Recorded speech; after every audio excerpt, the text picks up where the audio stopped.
Assalamualaikum warahmatullahi wabarakatuh. Saya Ahmad Mahdiani dari Fakultas Tarbiyah dan Keguruan Jurusan Pendidikan Agama Islam Lokal C Angkatan 2020.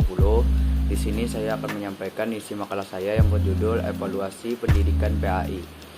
Sebelum itu, saya ingin berterima kasih kepada Bapak Rahmat Rizkiansah, SPD, SAP, MPD, MA, selaku dosen pengampu mata kuliah metodologi pembelajaran PAI.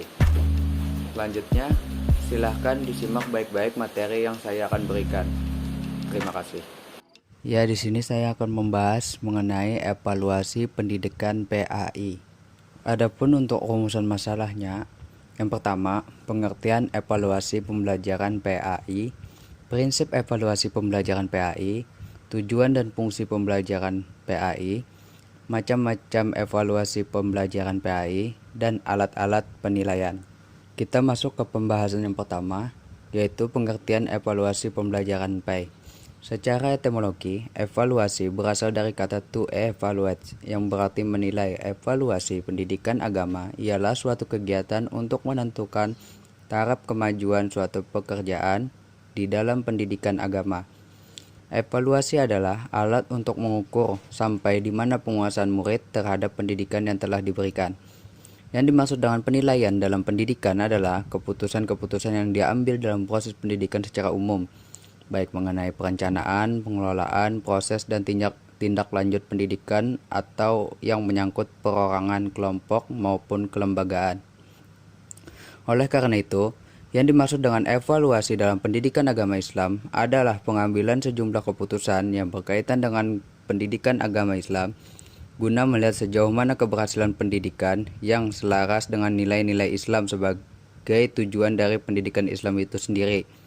Atau lebih singkatnya, yang dimaksud dengan evaluasi di sini adalah evaluasi tentang proses belajar mengajar di mana guru berinteraksi dengan siswa. Jadi, evaluasi merupakan salah satu aspek penting dalam suatu pembelajaran, sehingga evaluasi sendiri memiliki arti yang berbeda dalam kalangan para guru. Pengertian evaluasi secara luas yang diterima oleh para guru di lapangan adalah evaluasi is a process with determinant to extract to which object have been achieved, yang artinya evaluasi merupakan proses yang menentukan kondisi di mana suatu tujuan telah dapat dicapai.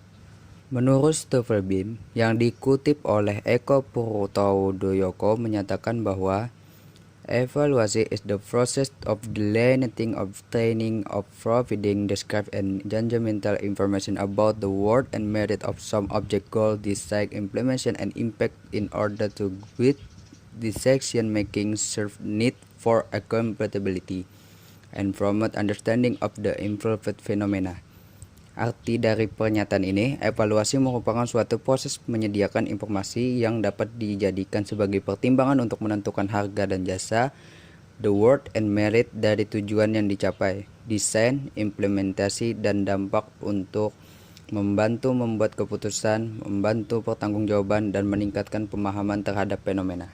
Ya, kita akan masuk ke pembahasan selanjutnya, yaitu prinsip-prinsip evaluasi PAI. Adapun prinsip dasar evaluasi yang biasa diistilahkan dengan prinsip idealisme dari evaluasi mencakup hal-hal sebagai berikut. Yang pertama, evaluasi adalah alat komunikasi, yaitu komunikasi inter dan antar sekolah dengan orang tua dan sekolah dengan masyarakat. Yang kedua, evaluasi untuk membantu anak-anak dalam mencapai perkembangan yang semaksimal mungkin. Ketiga, evaluasi terhadap anak tidak hanya dibandingkan dengan nilai anak itu sendiri pada hasil sebelumnya, akan tetapi juga dibandingkan dengan kelompoknya.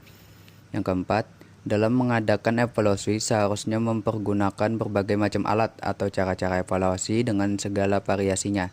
Kelima, evaluasi seharusnya memberikan follow up. Yang keenam, bahwa dalam memberikan nilai atau evaluasi, seorang itu didasarkan pada keadaan yang bisa diserap oleh indera manusia, sedangkan keadaan batiniah seseorang menjadi urusan masing-masing orang dengan Allah Subhanahu wa Ta'ala. Selanjutnya, fungsi dan tujuan evaluasi. Adapun fungsi dan tujuan dari evaluasi adalah sebagai berikut. Yang pertama, fungsi selektif. Penilaian tersebut memiliki tujuan sebagai berikut. Yang pertama, untuk menyeleksi peserta didik agar bisa diterima di sekolah tertentu.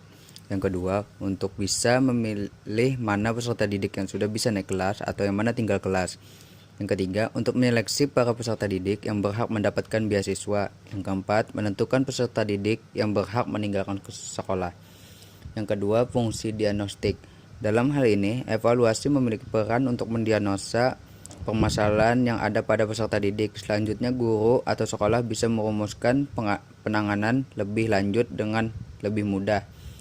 Yang ketiga, fungsi penempatan. Adanya evaluasi bisa digunakan untuk memetakan peserta didik ke tempat yang paling tepat bagi mereka, sehingga potensi yang mereka miliki bisa lebih terasa dan dikelola lebih cepat. Yang keempat, fungsi pengukur. Dari evaluasi yang dilakukan, bisa dilihat sejauh mana keberhasilan atas sebuah pembelajaran yang bisa dicapai. Macam-macam evaluasi pembelajaran PAI. Macam-macam jenis evaluasi hasil belajar dalam proses belajar mengajar pendidikan agama di sekolah dapat dibedakan ke dalam 4 macam. Yang pertama, evaluasi formatif. Evaluasi formatif yaitu evaluasi yang dilakukan sesudah diselesaikannya satu pokok pembahasan. Dengan demikian, evaluasi hasil belajar jangka pendek. Yang kedua, evaluasi sumatif. Evaluasi sumatif yaitu evaluasi yang dilakukan sesudah diselesaikannya beberapa pokok pembahasan. Yang ketiga, evaluasi placement. Evaluasi ini dilaksanakan pada awal tahun pembelajaran untuk mengetahui tingkat pengetahuan siswa berkaitan dengan materi yang telah disampaikan. Yang keempat, evaluasi diagnostik. Evaluasi diagnostik ialah evaluasi yang berfungsi untuk mengenal latar belakang kehidupan murid. Yang terakhir, alat-alat penilaian. Pada pelaksanaan evaluasi hasil belajar mengajar agama, Anda akan diperkenalkan dengan 3 bentuk evaluasi, yaitu A. Tes tertulis. Ialah tes, ujian, atau ulangan yang dialami oleh sejumlah siswa secara serempak dan harus menjawab sejumlah pertanyaan atau soal secara tertulis dalam waktu yang telah ditentukan. B. Tes lisan. Ialah bila sejumlah siswa, seorang demi seorang, diuji secara lisan oleh seorang penguji atau lebih. C. Observasi. Ialah metode atau cara-cara menganalisis dan mengadakan pencatatan secara sistematis mengenai tingkah laku dengan melihat atau mengamati siswa atau sekelompok siswa secara langsung. Sekian dari saya. Selebihnya mohon maaf apabila ada kesalahan. Wabillahi taufiq wal hidayah. Wassalamualaikum warahmatullahi wabarakatuh.